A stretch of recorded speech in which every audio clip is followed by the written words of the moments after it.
So around the country, the debate continues about whether schools should stay open or closed for the rest of the year. Limpopo schools face many challenges. Many have little or no water and sanitation. Our reporter Tshegohaco Moagi is in Polokwane, joins us now. What is it looking like there, Tshegohaco? Well, good morning, Jane. So we are now in Tshegohaco at one of the primary schools here, and we understand that this school has actually been closed. But to give us details about what the situation is like at this school, I'm joined by the SGB chairperson of the school of Mashupetladi Primary School. Her name is Madihlari Tlobatle. Madihlari, thank you so much for your time. So just give us details about what is happening at this particular school. I need to say good morning to the viewers at home, and thanks for having me. What happened at the school early last week, we had a positive case of a learner, and hence we took a resolution to close the school due to the fact that we had a positive case, and then the SGB took a resolution to close and to have the teachers that were in contact with the learner to get tested before. But I'm just surprised that the school is opened today, but no learners are at school now. It's only the educators, but obviously it's for the internal basic education reasons, which I cannot comment on. Yes. Now, as an organization and as SGB here at the school, would you call for the full closure of schools? We know that this is quite a topic for the day.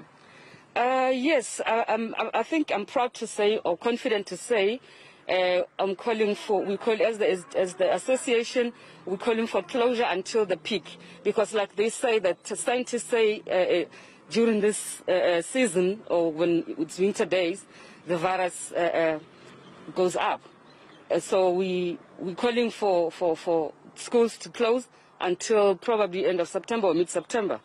Yes. And then what would the plan be as SGB? Is there a plan in place for the school for learning to continue?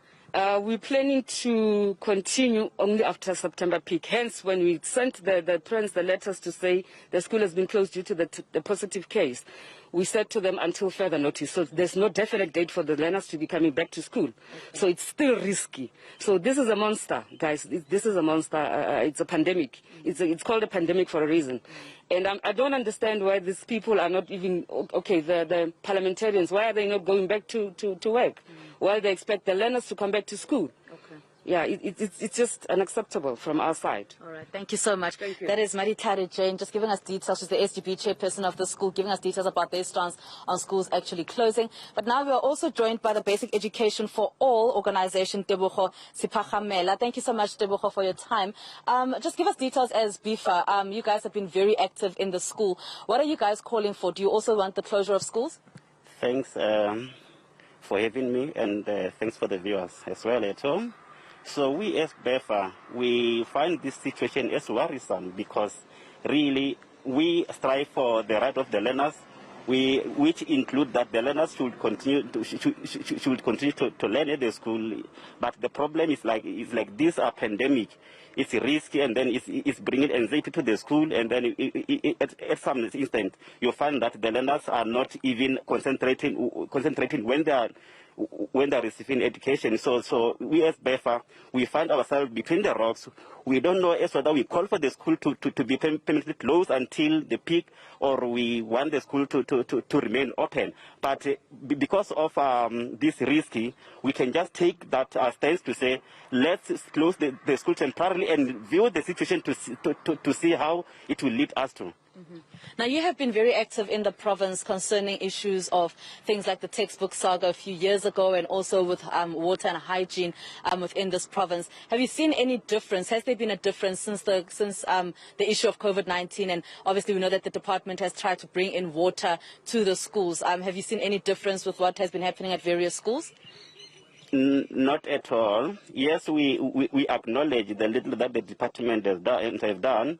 But from 2014, during textbook saga and any challenges from the different schools, there's no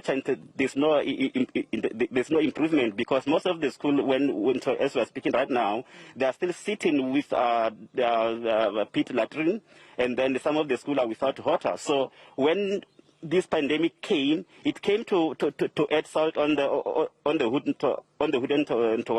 So that is why we are saying we are worried, because the department is not doing what it's supposed to do, at least to fight, to ensure that this pandemic is minimized. Because imagine if they say to the school they have to use their 45% of the non-standard money to buy the equipment to ensure that this pandemic occurred. So imagine to those schools that are having low enrollment, what is going to happen to those schools? That is what we are saying. We as BEFA, it will be advisable for department to take a stock and see what best they could do. If indeed they have to close the school temporarily, let it be closed for temporarily, and then take a stock and see how it will how things will go going forward.